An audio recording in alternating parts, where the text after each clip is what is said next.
Shalom, pujilah Tuhan.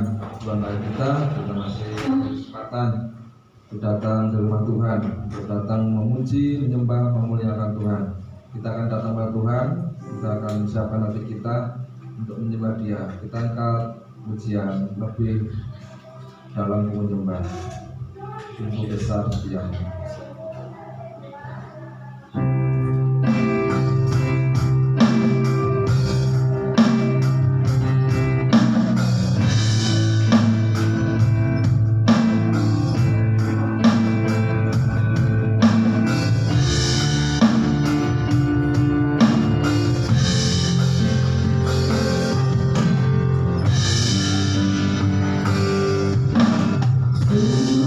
Besar setia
kehidupan kami akan lebih baik lagi.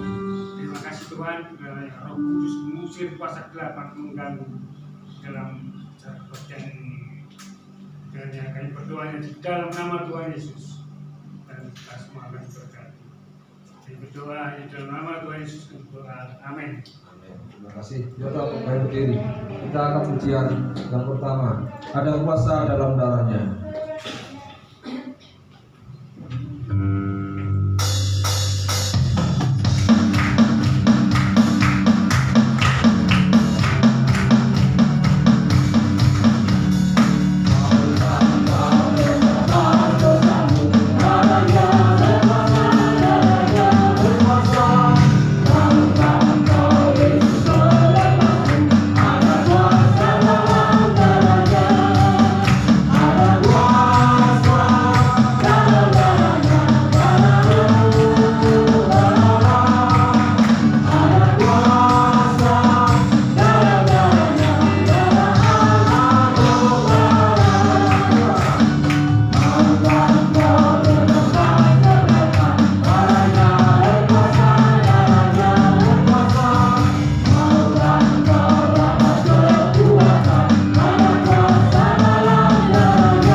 Kita tidak macam-macam.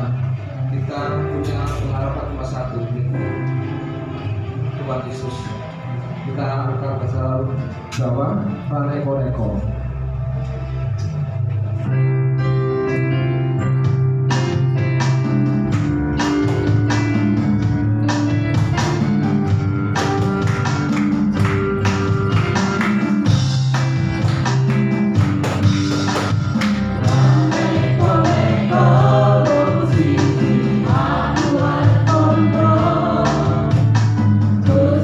Yesus sama kedua.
Pujian Tuhan, kita akan memberi keputusan Tuhan, kita angkat pujian sukacitaku penuh.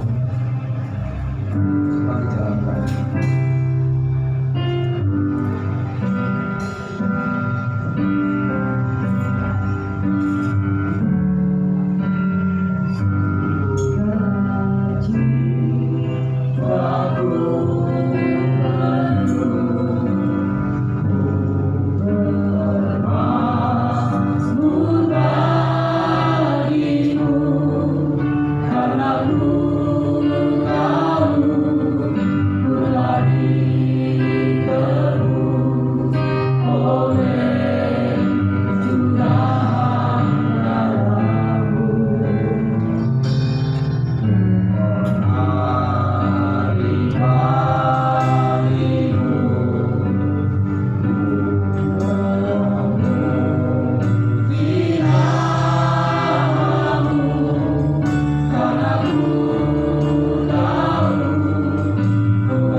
kita akan mendengar sabda firman Tuhan.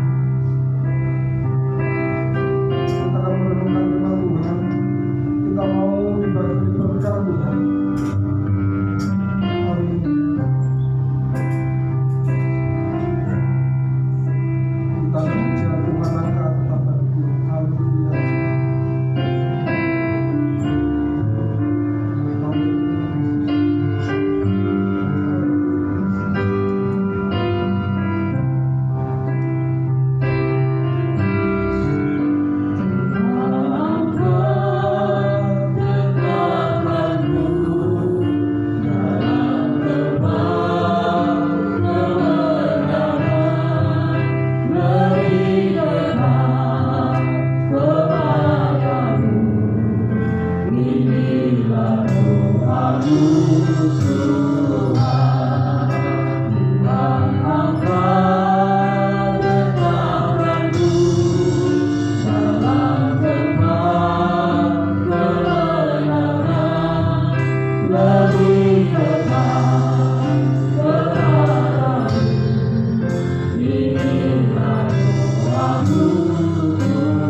Haleluya. Silakan duduk. Salam. Puji nama Tuhan. Kita boleh kembali lagi di dalam kasih anugerahnya. Kita boleh ada di dalam rumahnya. Semua adalah anugerah Tuhan kita Yesus Kristus.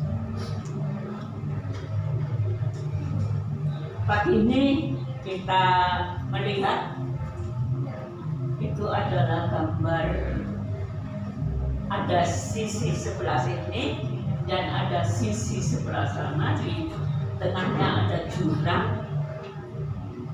Tidak mungkin yang dari sini bisa ke sana, tetapi hanya karena salib Kristus, hanya karena salib Kristus, maka kita semua dapat melewati jurang yang sangat dalam yang menuju ke neraka itu, sehingga kita diubah dari manusia biasa yang manusiawi dan duniawi.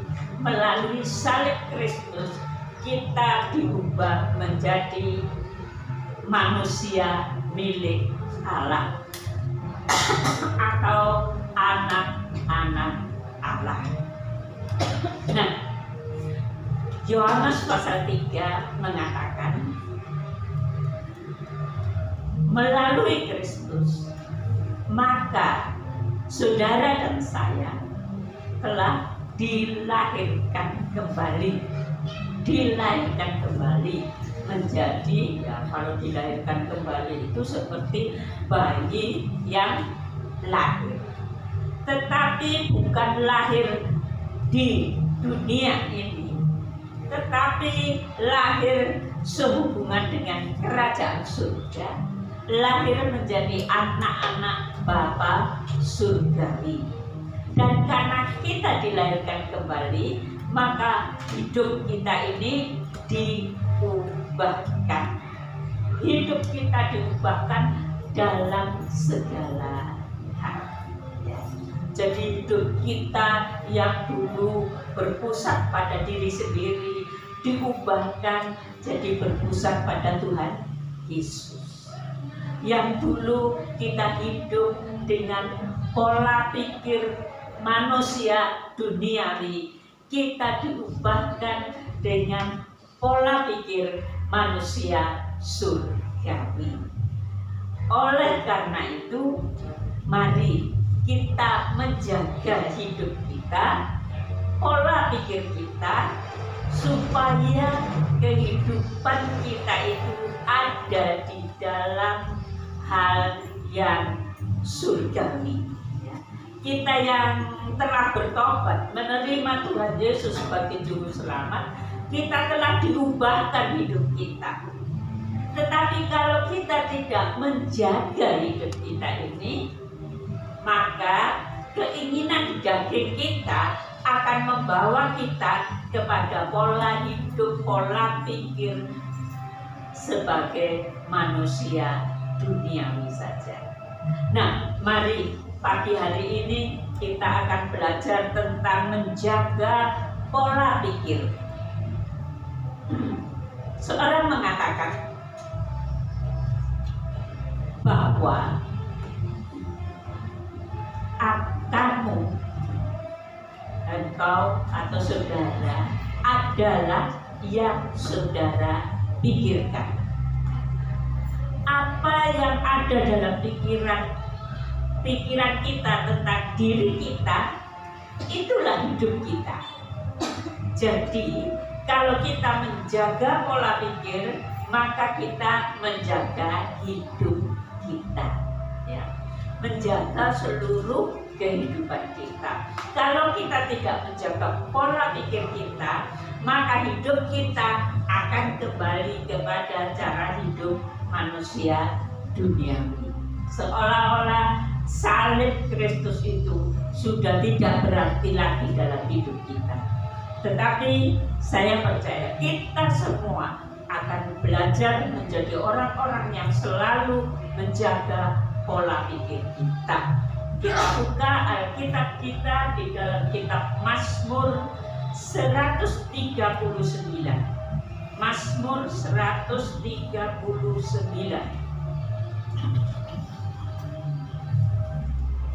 Kita akan baca ayat 1 sampai 4. Silakan salah seorang membacakan, saudara. Mazmur 139 ayat 1 sampai 4. Mazmur 139 ayat 1 sampai 4. Doa di hadapan Allah yang Maha Tahu.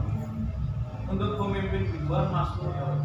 Tuhan, Engkau menyelidiki dan mengenal aku. Engkau mengetahui kalau aku duduk atau berdiri.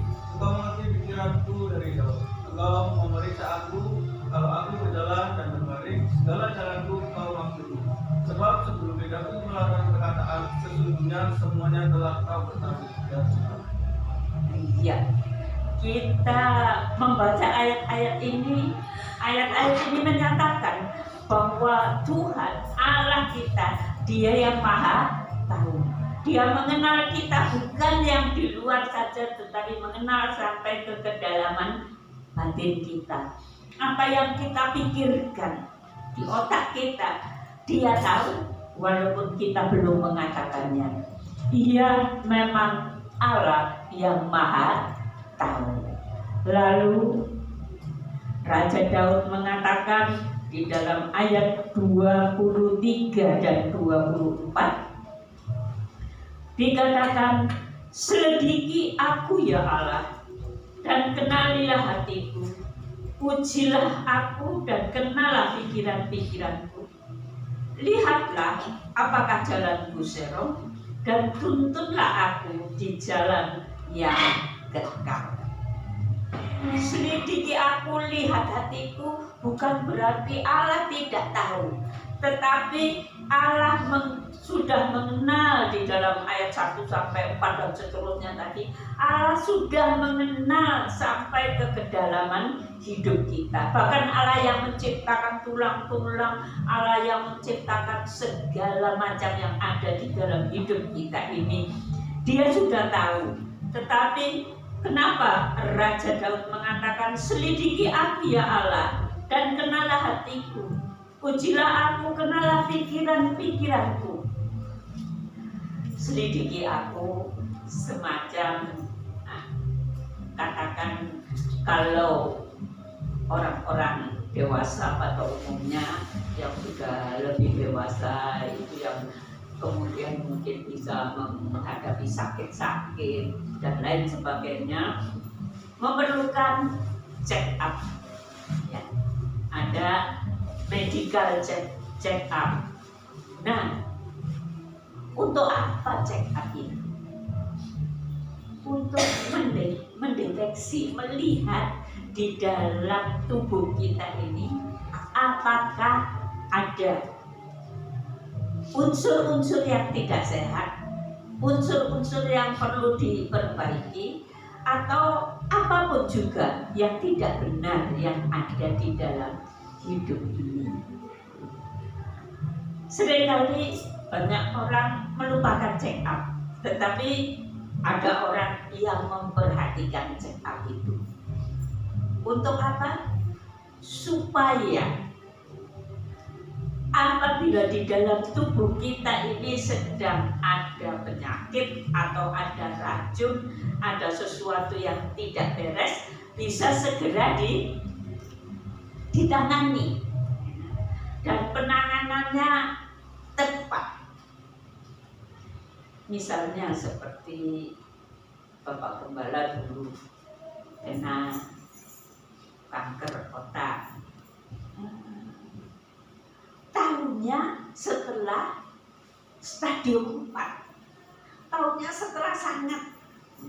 Memang dikatakan orang yang tubuhnya sehat itu kadang-kadang menjadi tidak terasa bahwa di dalam tubuhnya itu ada penyakit. Sehingga kebanyakan orang yang kena kanker yang berat itu baru diketahui setelah stadium 4, stadium tinggi ya. Dan itu tidak mudah ditangani. Itulah medical check up. Tetapi kita saat ini mau belajar tentang, kalau Daud mengatakan selidiki hatiku, lihat hatiku. Dikatakan kenalah hatiku, ujilah aku, kenalah pikiranku. Lihatlah apakah jalanku serong, dan tuntunlah aku di jalan yang kekal. Lihatlah apakah jalanku serong, artinya sudah kembali kepada jalan-jalan sebagai manusia duniawi, mengikuti keinginan daging, ataukah kita sedang berada pada jalan yang kekal sebagai anak Allah. Nah, kalau spiritual check up itu berarti mendeteksi diri sendiri ya.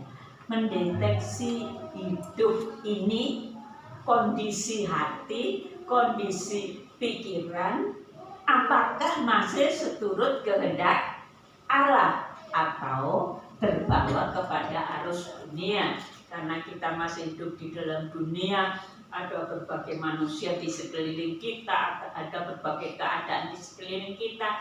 Kadang-kadang kita jadi kembali kepada kehidupan pola pikir seperti manusia duniawi ya. Karena itu kita perlu check up. Check up bukan tubuh jasmani ini, tapi spiritual kita, kehidupan rohani kita lebih cepat, lebih tepat ya.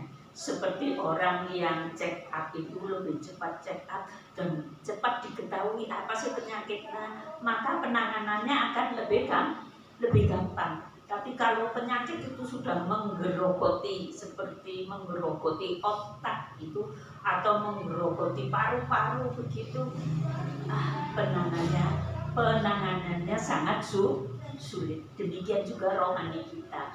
Kalau kita sudah mulai hidup di dalam cara berpikir orang duniawi, kita ada di dalamnya dan kita ikut terus di dalamnya, maka akhirnya untuk kita melompat kembali hidup sebagai manusia surgawi, sebagai anak-anak Allah, maka itu amat sulit.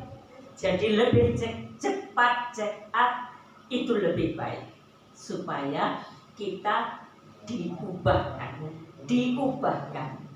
Kita adalah manusia baru yang perlu diperbarui terus menerus. Nah, untuk diperbarui itu perlu check up, perlu melihat keberadaan diri kita. Kalau para medis mereka check up kita dengan alat-alat yang canggih secara teknologi, kalau kita mendeteksi spiritual kita, apa alatnya, saudara?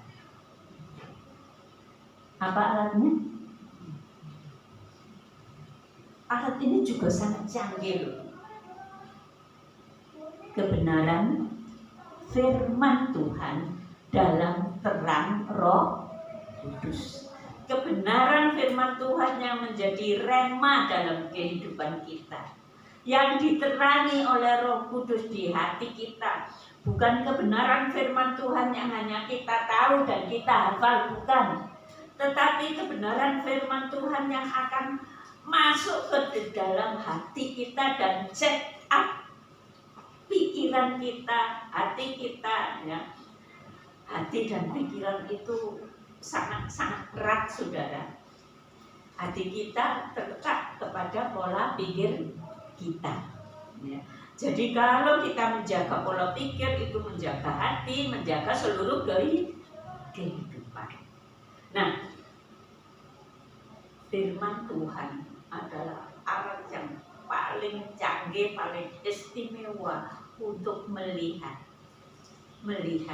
apa yang tidak benar, yang kurang benar, yang salah di dalam kehidupan kita.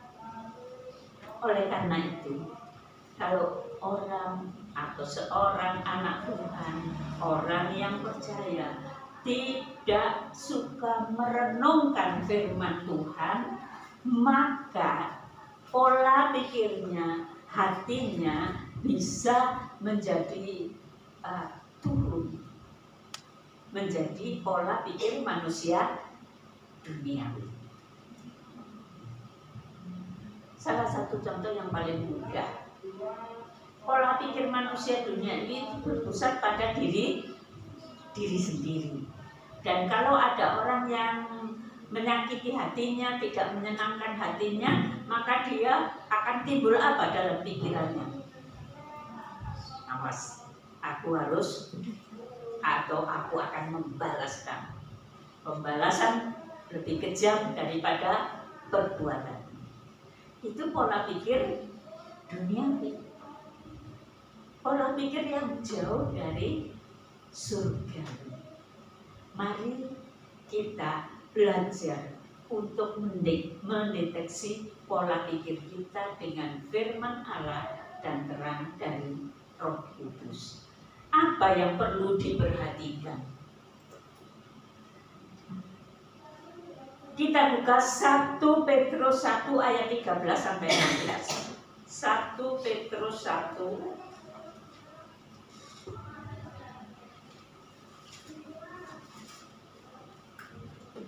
ayat 13, 1 Petrus 1 ayat 13 sampai 16. Saya bacakan. Sebab itu siapkanlah apa, saudara? Akal budimu waspadalah dan letakkanlah pengharapanmu seluruhnya atas kasih karunia yang dianugerahkan kepadamu pada waktu penyataan Yesus Kristus.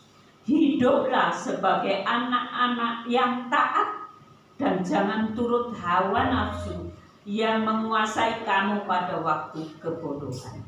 Tetapi hendaklah kamu menjadi kudus di dalam seluruh hidupmu, sama seperti Dia yang kudus, yang telah memanggil kamu. Sebab ada tertulis, kuduslah kamu sebab aku kudus. Jadi apa yang perlu diperhatikan? Di sini dikatakan, siapkanlah selalu akal budimu, pikiranmu. Waspadalah, jangan membiarkan pikiran ini dimasuki oleh hal-hal yang negatif, oleh roh setan, oleh kuasa kegelapan. Jangan sampai membiarkan pikiran ini dimasuki perkara-perkara yang negatif dari kuasa kegelapan. Tetapi waspadalah dan letakkan pengharapanmu seluruhnya atas kasih karunia yang dianugerahkan kepadamu pada waktu penyataan Yesus Kristus. Apa itu? Hiduplah sebagai anak-anak yang apa saudara? Yang taat. Jangan turuti hawa nafsu yang menguasai kamu pada waktu kebodohan. Jangan mengikuti hawa nafsu, emosi yang menguasaimu pada saat kebodohan atau pada saat cara pikir kita ini kembali kepada manusia duniawi. Keinginan daging diri sendiri yang menjadi pusat hidup ini. Itulah yang harus kita waspadai. Letakkanlah pengharapanmu seluruhnya atas kasih karunia yang dianugerahkan kepadamu pada waktu penyataan Yesus Kristus.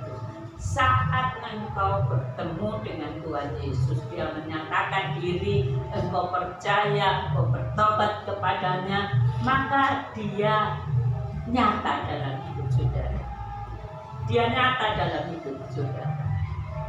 Tetapi dalam perjalanan hidup selanjutnya, seringkali hal yang nyata itu tertutup oleh apa yang ada di sekeliling hidup kita, situasi-situasi yang datang dalam hidup kita, masalah-masalah, persoalan berat, semua itu seperti melingkupi hidup kita sehingga pola pikir kita kembali kepada manusia duniawi. Nah, mari kita waspada, kata Rasul Petrus.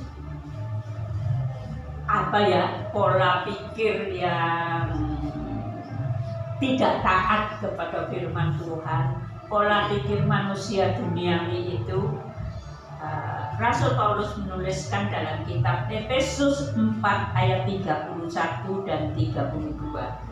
Silakan membacakan saudara. Efesus 4 ayat 31 dan 32.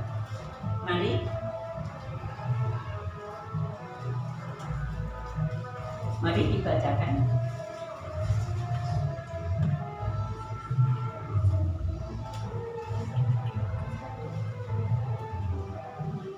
Jangan buang waktu saudara. Efesus 4 ayat yang ke-31. Segala kepahitan, kegeraman, kemarahan, pertikaian, dan fitnah hendaklah dibuang dari antara kamu. Demikian pula segala kejahatan. Tetapi hendaklah kamu ramah seorang terhadap yang lain, penuh kasih mesra dan saling mengampuni, sebagaimana Allah di dalam Kristus telah mengampuni kamu. Iya. Segala apa? Kepahitan, kegeraman, kemarahan, pertikaian, fitnah hendaklah dibuang dari antara kamu. Demikian pula segala kejahatan. Apakah kita pernah melakukan fitnah, saudara? Mungkin saudara orang yang tidak biasa memfitnah. Tetapi kalau kita tidak hati-hati, karena kita tidak bisa tahu hati orang, lalu kita menganggap menurut pandangan mata kita, apa yang kita lihat, apa yang kita dengar, lalu kita katakan orang ini begini. Itu namanya sudah fitnah. Fitnah. Ya.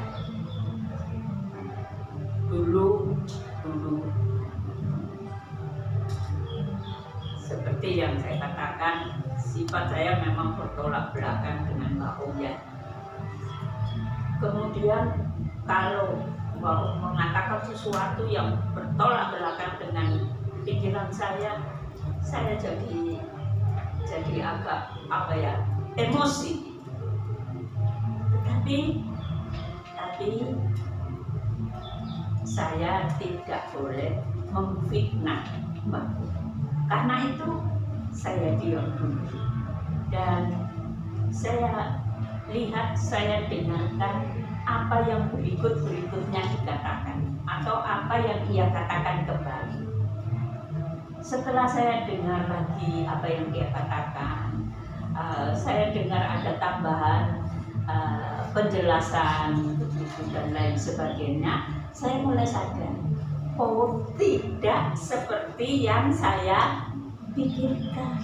Sebenarnya dia itu tidak punya pikiran negatif, tapi karena saya hanya sekali mendengar, jadi saya anggap itu negatif.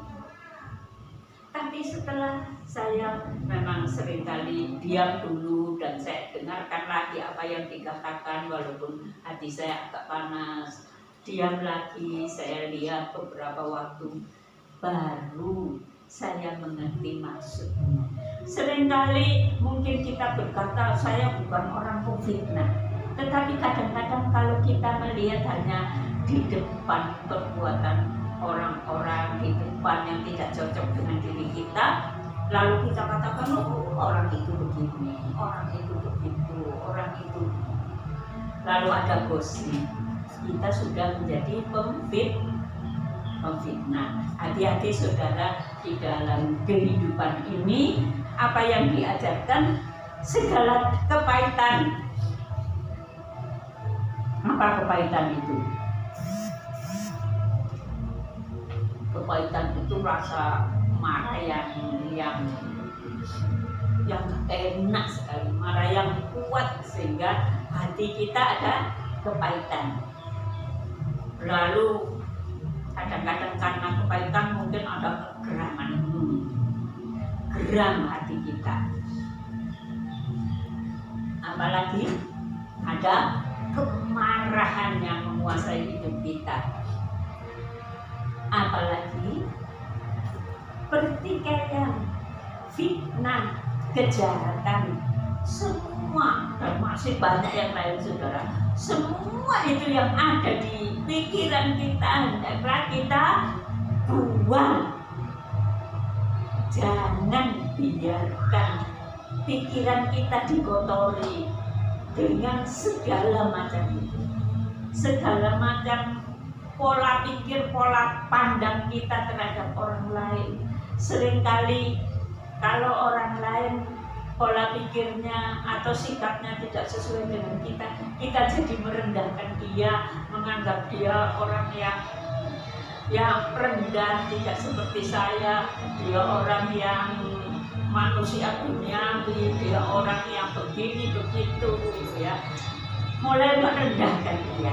Itu yang harus kita buang dari pikiran kita. Kenapa saudara? Karena kita tidak tahu persis hati manusia, yang tahu hanya Allah. Dan mari kita lihat bahwa diri kita sendiri itu penuh kelemahan.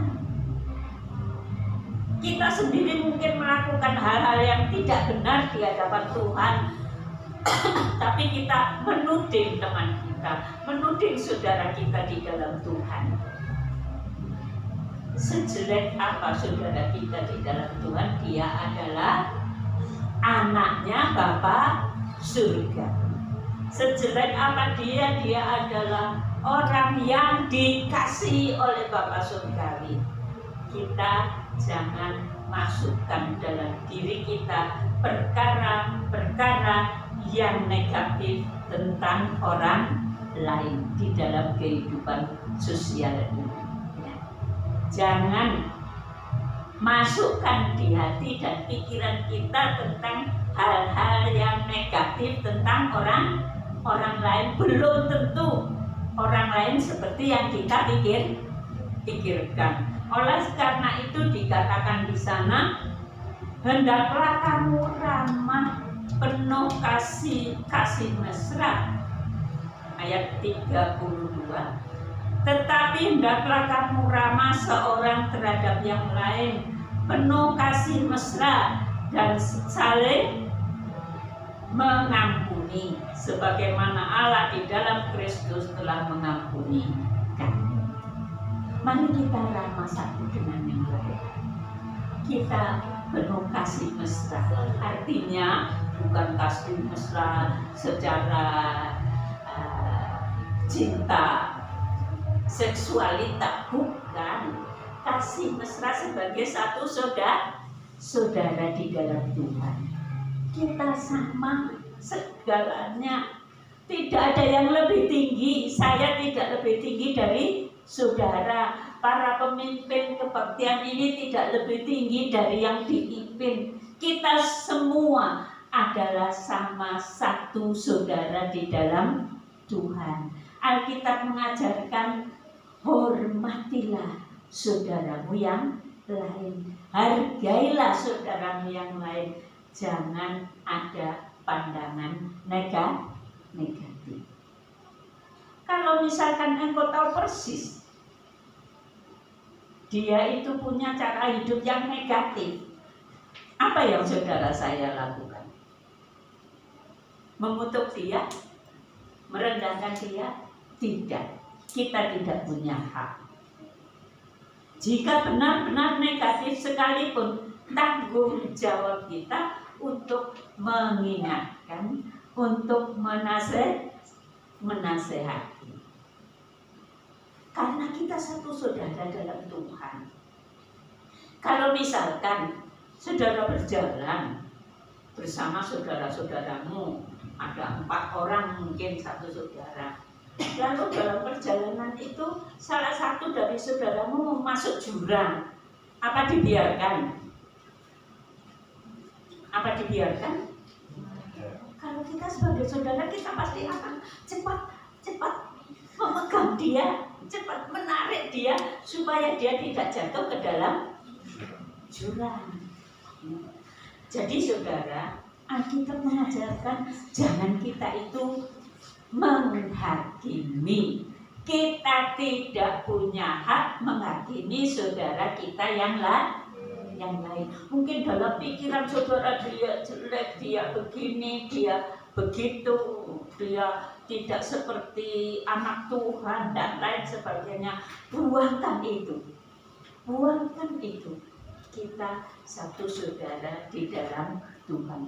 Biarlah kita ramah, biarlah kita menjadi orang yang penuh kasih Allah di dalam hati kita terhadap saudara kita. Biarlah kita menjadi orang yang peduli, bukan anggapan negatif terhadap orang lain, peduli untuk menolong, mengangkat kalau orang lain itu sedang dalam keadaan terpuruk. Amin. Marilah kita jaga pola pikir kita. Dan sekali lagi, jangan jadi orang yang mudah memfitnah. Jangan mudah memfitnah. Kadang-kadang karena dengar gosip itu loh saudara. Dengar gosip, percaya gosip, akhirnya memfitnah orang lain. Menganggap yang negatif. Menganggap orang lain jahat dan lain sebagainya. Mari kita buangkan itu. Efesus 5 ayat 10 dan 15. Silahkan membacakan Efesus 5 ayat 10.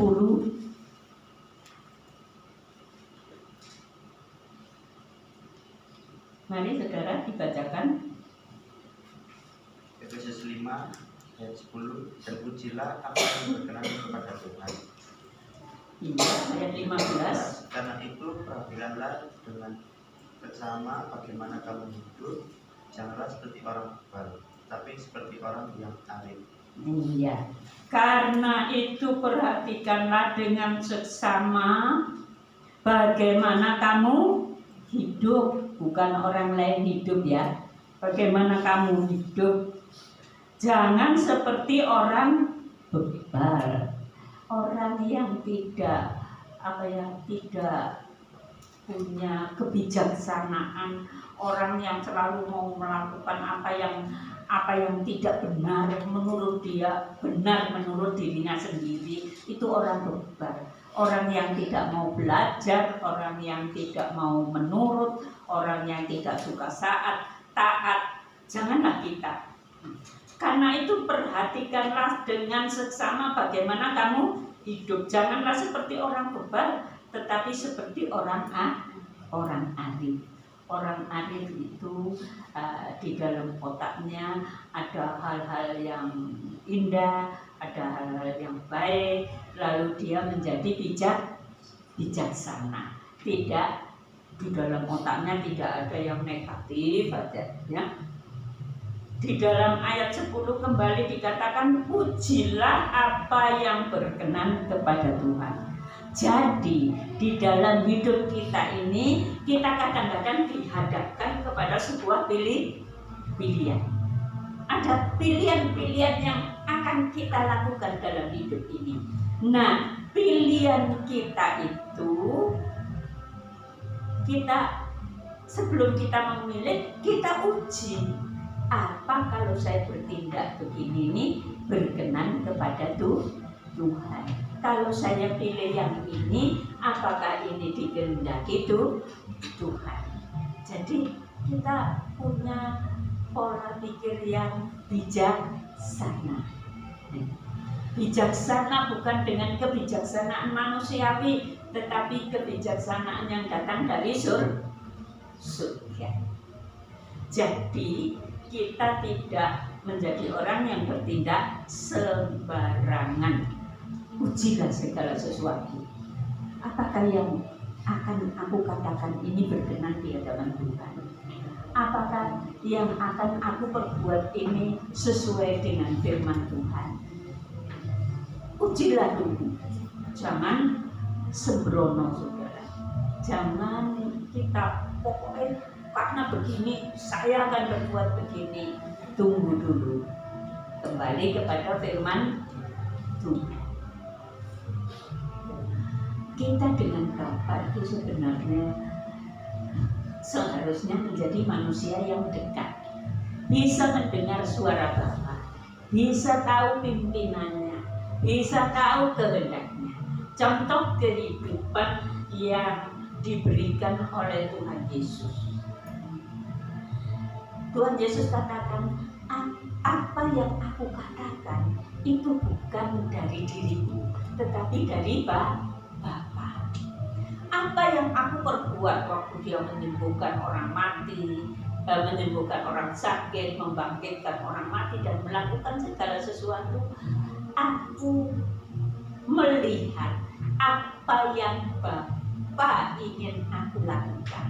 Ya. Jadi sebelum dia melakukan, dia punya hubungan yang erat dengan Bapa, dan dia tahu mungkin Bapa berkata di sana ada orang buta dan sejak lahir, sembuhkan dia. Bukan dengan emosinya, bukan dengan merasa kekuatannya, karena pada waktu itu ia menjadi manusia sempurna sama seperti kita. Dia menjaga dirinya untuk selalu lekat dengan Bapa, sehingga apa yang dikatakannya tidak pernah salah. Tuhan Yesus mengatakan, aku tidak pernah mengatakan yang tidak benar kepadamu. Siapakah di antara kita yang tidak pernah salah dengan kata-kata kita? Kita manusia itu seringkali salah, siapapun kita. Tetapi jika kita melekat kepada Bapa, kita dipimpin oleh Roh Kudus, maka kata-kata kita tidak menjadi salah. Misalkan saudara sedang sakit dan merasa sakit, yang keluar dari mulut saudara apa? Mengeluh, Tuhan kok sakit sana, aduh Tuhan ini perut saya sangat sakit. Sebenarnya yang harus keluar dari mulut kita apa, saudara? Terima kasih Tuhan, Engkau pasti membuat mujizat atas tubuhku. Engkau pasti menyembuhkan aku. Ya, jangan katakan aduh Tuhan kok begini. Kalau kita sudah katakan aduh Tuhan, susah Tuhan, sulit Tuhan, saudara, walaupun kata-kata itu tidak jahat, walaupun kata-kata itu bukan pola pikir yang seperti fitnah, seperti jahat, seperti marah, seperti menimbulkan pertikaian dan lain sebagainya. Tetapi kalau yang keluar dari kata-kata kita adalah keluhan aku sakit,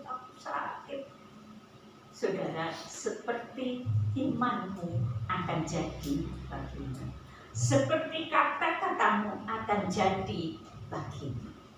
Jadi marilah, kalau yang kita pikirkan benar, maka kata-kata kita juga akan benar. Jadi kita menjaga pola pikir. Saat kita sakit, kita datang, Tuhan terima kasih, Engkau pasti sembuhkan saya. Amin. Kadang-kadang itu juga menyebabkan sesuatu yang tidak mengenakan dalam hidup ini. Kalau waktu saya masih bersama dengan anak-anak saya tidak pernah mengeluh kepada mereka tentang apa yang saya rasakan. Yang saya sakit tidak pernah mengeluh. Kecuali sudah sana, saya mau ke rumah sakit, itu baru saya bicara. Tetapi karena saya tidak pernah mengeluh, mereka tidak pernah mengerti, tidak pernah tahu bahwa orang tua itu mengalami keadaan-keadaan yang seringkali tubuhnya menyakitkan. Dan kadang-kadang mereka akan beranggapan salah karena saya tidak pernah mengeluh.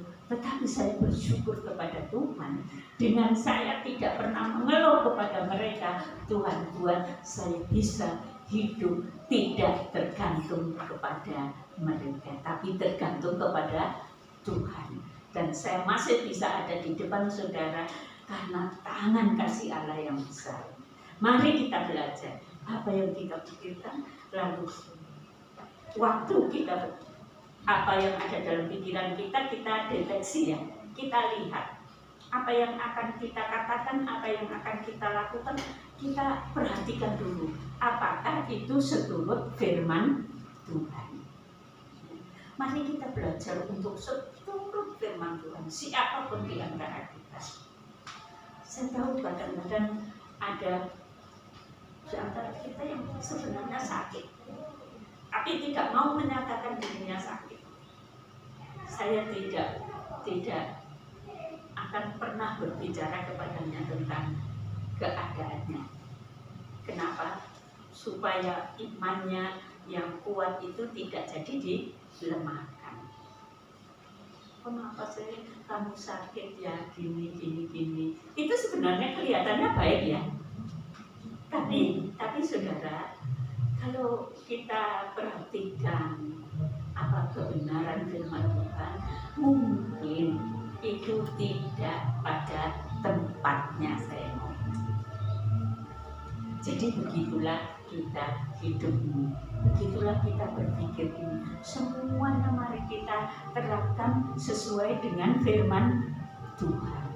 Walaupun saya tidak pernah mengatakan, tetapi di kamar saya berdoa, Tuhan sembuhkan orang ini, Tuhan sembuhkan orang ini. Begitulah seharusnya kehidupan kita. Kita melihat saudara kita kok kelihatannya susah, doakan, dekati, jangan mengatakan bahwa Kristen kok meremutai gitu ya.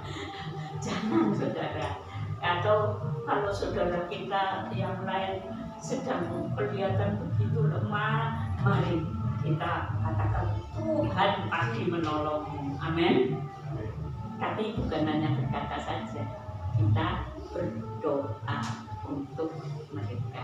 Itulah yang Tuhan kehendaki di dalam kehidupan kita. Jadi ujilah yang berkenan kepada Tuhan. Jangan seperti orang bebal, tetapi seperti orang arif. Nah, sekarang kita mau belajar bagaimana sih cara menjaga pola pikir kita. Ya. Kita sudah masuk di situ. Kolose 3 ayat 20. Tolong dibacakan saudara. Kolose 3 ayat 2. Maaf saya ngetiknya ketambahan 0. Mari silakan. Kolose 3 ayat 2. Pikirkanlah perkara yang di atas, bukan yang di bawah, yang di bumi.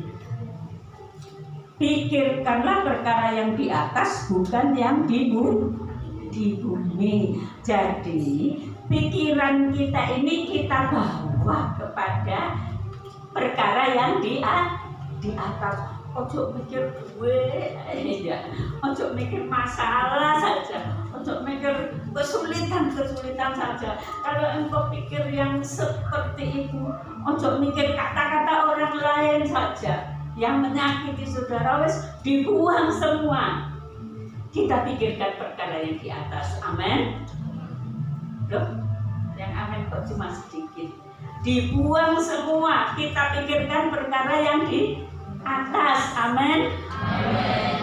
Mari kita begitu. Kalau pikiran kita kepada perkara yang di atas, saudara akan dapat pengalaman yang indah bersama dengan Tuhan. Filipi 4 ayat 8. Dibacakan saudara.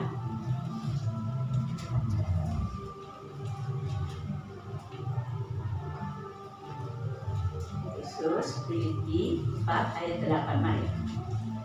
Filipi 4 ayat yang ke-8. Demikian firman Tuhan. Jadi akhirnya saudara-saudara, semua yang benar, semua yang mulia, semua yang adil, semua yang suci, semua yang manis, semua yang sedap didengar, semua yang disebut kebajikan dan patut dipuji, pikirkanlah semuanya itu. Iya. Apa yang kita masukkan dalam pikiran kita seharusnya, saudara? Apa? 1. Semua yang benar, semua yang mulia, semua yang adil, semua yang suci, semua yang manis, semua yang disebut kebajikan dan patut dipuji, pikirkanlah semua itu. Ya. Jadi yang kita masukkan dalam pikiran, semua yang benar, semua yang baik, semua yang manis, semua yang patut dipuji, bukan fitnah, bukan kemarahan, bukan emosi, bukan yang lain. Semua itu kita buang, kita masukkan yang positif, yang indah, yang mulia, yang patut dipuji. Sebenarnya yang paling indah yang dapat kita masukkan dalam pikiran kita itu apa, saudara? Apa? Anak muda? Apa?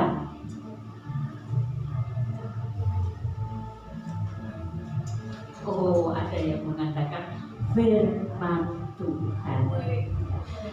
tidak ada yang lebih benar dari firman Tuhan. Tidak ada yang lebih suci dari firman Tuhan. Tidak ada yang lebih mulia dari firman Tuhan.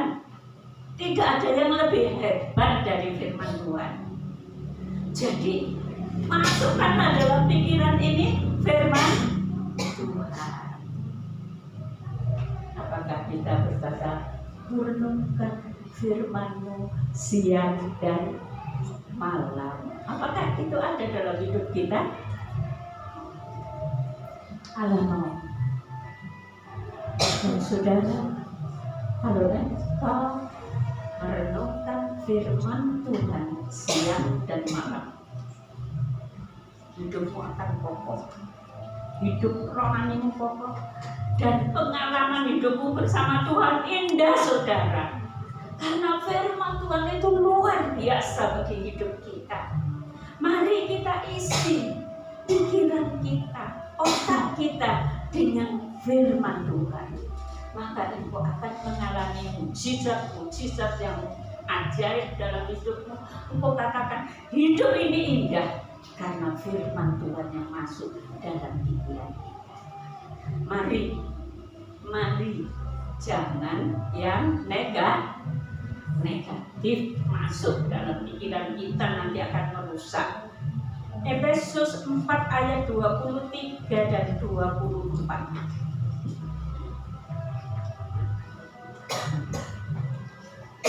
Mari dibaca. Efesus 4 ayat 23.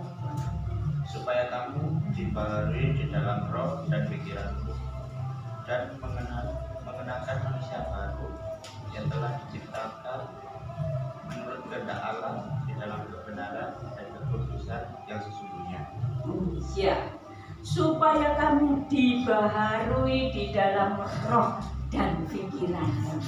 Kalau firman Allah itu kita renungkan tiap pagi dan kita mohon Roh Kudus terangi hati kita dengan firman-Mu, maka firman Allah itu akan membaharui hidup saudara dan saya. Firman Tuhan itu akan membaharui hidup kita, mengubah hidup kita yang tadinya penuh dengan negatif menjadi positif. Roma 12 ayat 2. Roma 12 ayat yang kedua.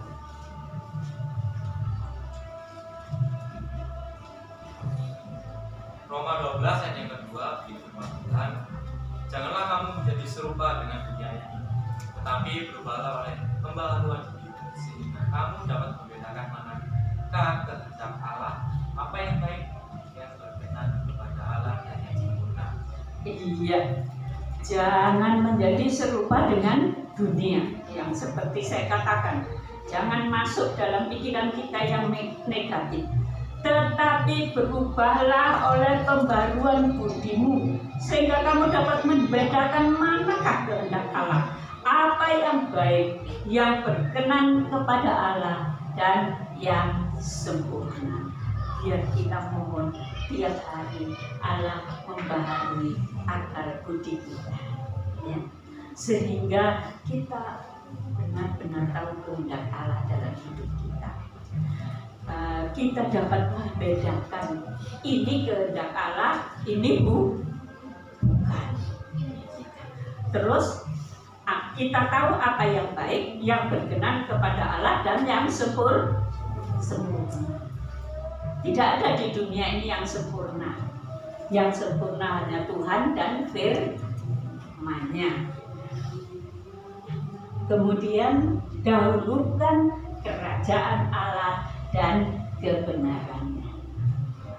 Biarlah tiap pagi sebelum kita berbuat yang lain, kita menyembah Dia, kita memuji Dia, kita merenungkan firman-Nya, kita berdoa ke Roh Kudus menerangi hati kita, dan kemudian dalam hidup kita berkata, peganglah tanganku Roh Kudus, pimpinlah aku. Kita tidak tahu apa yang di depan kita, tapi kalau Roh Kudus yang memimpin kita, kita tidak akan pernah salah, saudara. Kita tidak akan pernah salah, dan kita akan menjadi seorang yang dikatakan oleh Mazmur pasal 1, apa saja yang diperbuatnya, apa saja yang diperbuatnya berhasil. Apa saja yang saudara kerjakan dalam dunia ini, kerja apa, melakukan apa, dia membuat kita berhasil. Tetapi biarlah pikiran kita dipenuhi dengan firman Tuhan. Kita renungkan firman Tuhan siang dan malam. Kita hidup menjaga pikiran kita agar tidak jauh dari kebenaran firman Tuhan.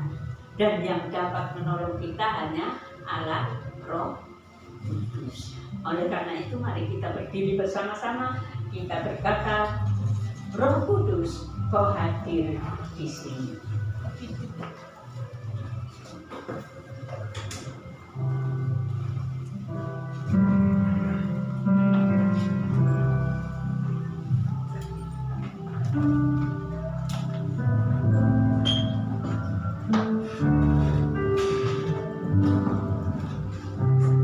Kita angkat tangan kita dan kita berkata, Roh Kudus, Kau hadir di sini.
berkata kepada Tuhan, Tuhan, saya tidak mau yang negatif itu ada dalam pikiran saya.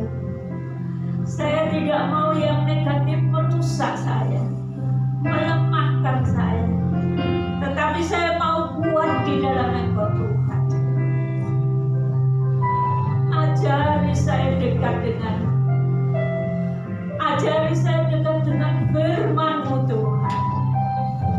Karena firman-Mu lah yang akan mengisi hidup saya.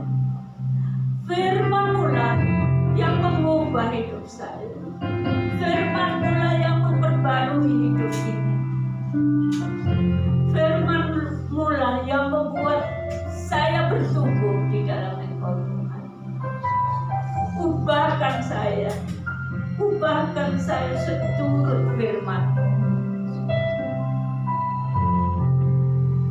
Nanti saudara Yose akan berdoa untuk firman Tuhan.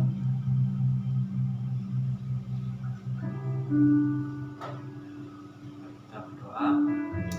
Ya Bapak ya Tuhan, terima kasih Bapak yang telah mendengarkan kebenaran firman-Mu.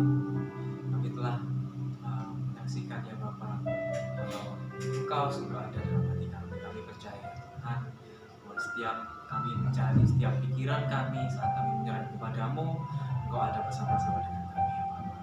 Ya Bapak ya Tuhan, kami bersyukur ya Bapak, karena firman yang kami dengar ini dapat menjadi kekuatan bagi kami, dapat menjadi penghibur di hati kami Bapak.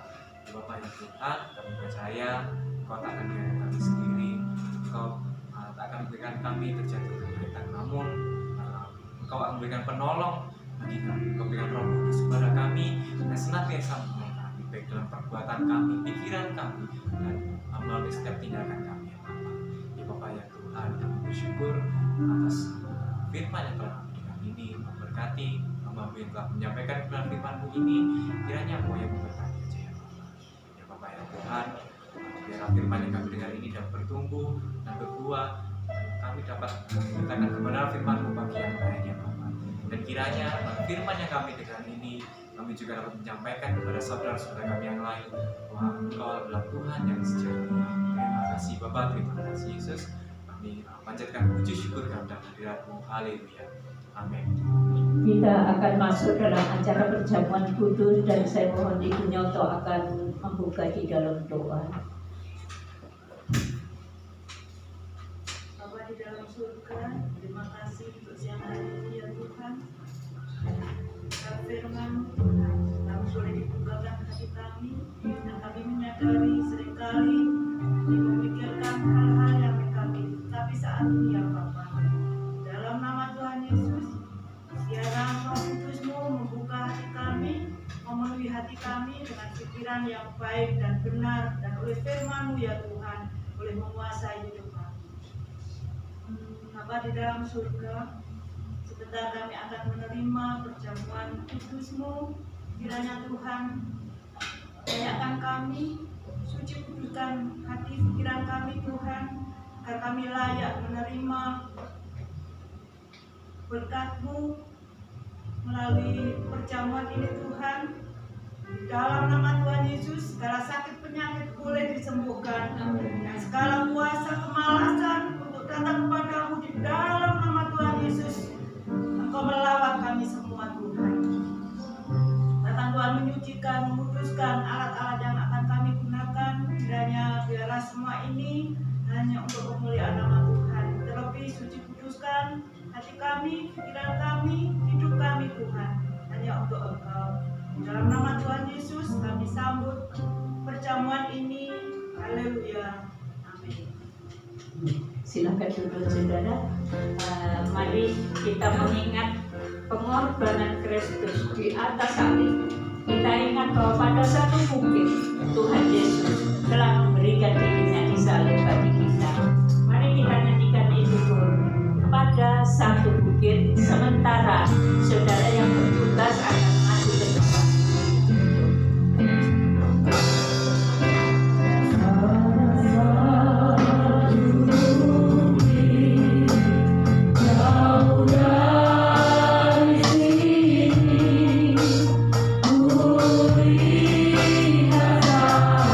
you.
Sebab apa yang telah kuteruskan kepadamu telah aku terima dari Tuhan, yaitu bahwa Tuhan Yesus pada malam waktu ia diserahkan mengambil roti, dan sesudah itu ia mengucap syukur atasnya.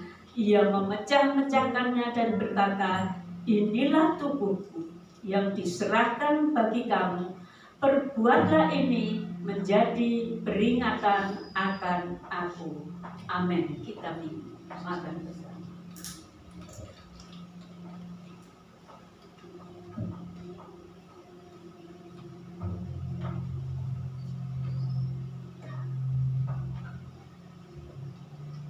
Kita angkat cawan dengan tangan kanan. Demikian juga ia mengambil cawan sesudah makan, lalu berkata, cawan ini adalah perjanjian baru yang dimateraikan oleh darahku. Perbuatlah ini setiap kali kamu meminumnya menjadi peringatan akan aku. Amin. Mari kita minum bersama.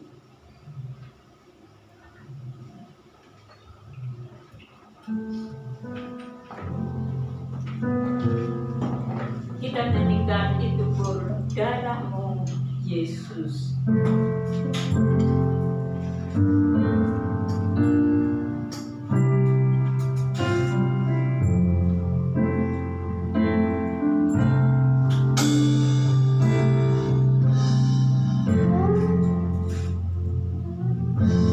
Sukacitaku penuh bermazmur bagimu. Cintaku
menyucikan kita. Darah Yesus membebaskan kita dari segala dosa. Darah Yesus membebaskan kita dari sakit penyakit. Percayalah, tubuhmu telah dibebaskan dari sakit penyakit. Mujizat itu terjadi saat ini karena darah Yesus yang berkuasa. Dan biarlah darah Yesus mengubah hidup kita, mengubah pola pikir kita, mengubah segala yang negatif kepada yang positif. Biarlah darah Yesus itu mengalir di dalam hidup kita saat ini. Kita nyanyikan kembali, darah-Mu Yesus, sucikan daku.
Darah Yesus mengubah cara pikir kita.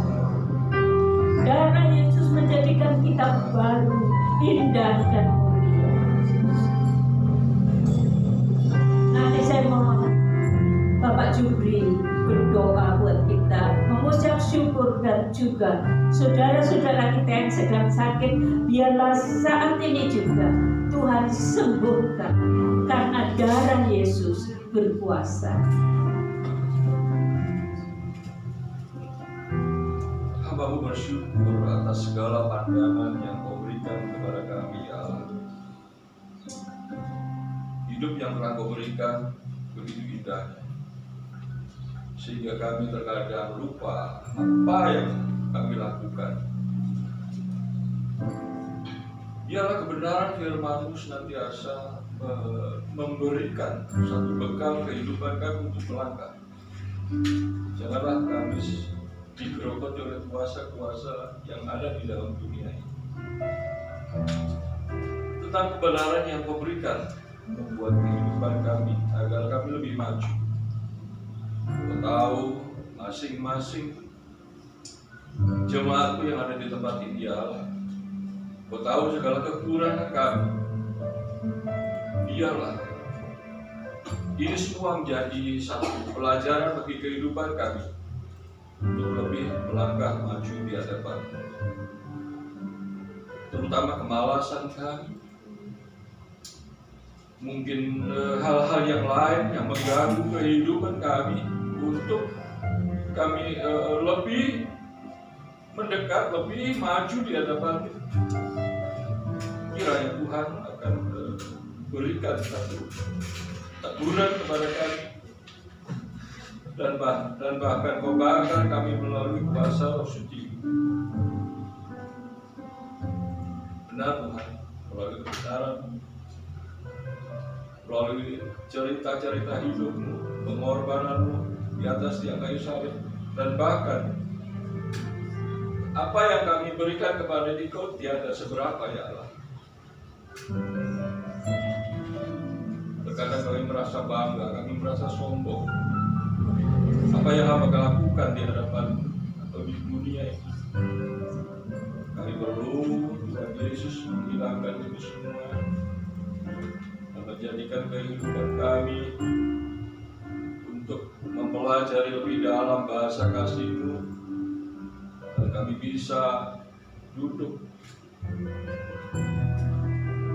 rendah di hadapan teman-temanku atau orang lain yang melihat kepadaku. Jadikan kami satu saksi-Mu di dalam dunia ini, walaupun kami tidak punya apa-apa atau orang rendahan, tapi kami yakin dan bangga bahwa kami ditinggikan oleh Tuhan. Tak lupa ya Tuhan, apa yang sudah kami nikmati, kami rasakan pada kesempatan hari ini. Kiranya Engkau akan memberikan kepada teman-teman kami yang lain yang mungkin pada saat ini berbaring dengan sakit, yang bergumul dengan permasalahan, ataupun yang mereka menghadapi permasalahan lain atau merasakan ada kemalasan dalam mengiring Engkau ya Allah. Kami tidak tahu dengan segala kegiatan mereka masing-masing, tapi Allah Maha tahu. Sebelum kami melangkah, Tuhan sudah tahu apa yang harus kami lakukan, karena semua sudah terlukis oleh karena kuasa dan kuasa Roh Suci. Senantiasa berbau-membau antara Bapa, Anak, dan Roh Kudus yang sudah setia melayaniku hingga sampai pada detik ini ya Allah, kami bisa merasakan kebenaran-Mu. Terima kasih Bapa. Sebelum kami keluar dari tempat ini, kiranya kami tahu bahwa Tuhan akan membekali kami dengan kebenaran firman-Mu, agar apa yang kami dengar pada saat ini untuk menjadi bekal dalam kehidupan kami melangkah dan menjadi saksi-Mu yang heran di luar sana. Terima kasih Bapakku yang kudus, hanya di dalam nama Tuhan kami Yesus.